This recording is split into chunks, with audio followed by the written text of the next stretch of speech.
అపర కుబేరుడు Reliance industries అధినేత ముఖేష్ అంబానీ, ఆయన కుటుంబ సభ్యులు పలు సందర్భాల్లో ఖరీదైన కానుకలు ఇచ్చిపుచ్చుకుంటారు.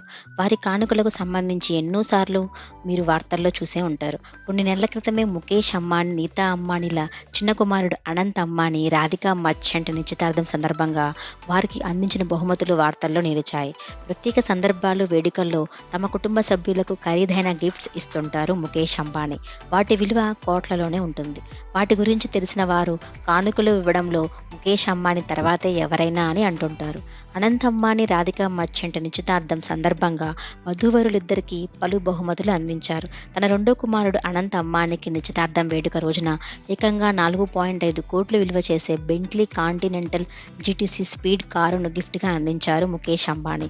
అలాగే తన కాబోయే కోడలు రాధికా మర్చెంట్‌కి ఖరీదైన వెండి గణపతి విగ్రహం, కుండలు సహా పలు నగలు కానుకగా అందించారట.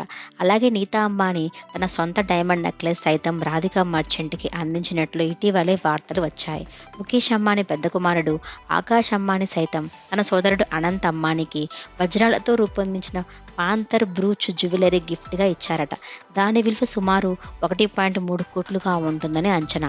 అలాగే ముఖేష్ అంబానీ 2007లోనే తన భార్య నీతా అంబానీ పుట్టినరోజు సందర్భంగా ఆమెకు 240 కోట్లు విలువ చేసే ప్రైవేట్ జెట్‌ను కానుకగా అందించారు. గత ఏడాది దీపావళి గిఫ్ట్‌గా నీతా అంబానీకి Rolls Royce Cullinan black badge కారును సైతం ఇచ్చారు. దాని విలువ 10 కోట్లు ఉంటుంది. ఆకాష్ అంబానీ, శ్లోకా మెహతా వివాహం 2019లో జరిగింది. ఈ సందర్భంగా పెద్ద కోడలికి 450 కోట్లకు పైగా విలువైన నెక్లెస్ బహూకరించారు.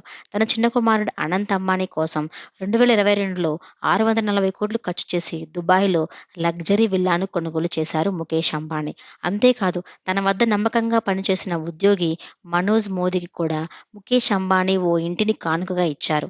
బృందావనంగా పిలిచే 22 అంతస్తుల ఆ భవనం విలువ 1,500 కోట్లు ఉంటుందంట.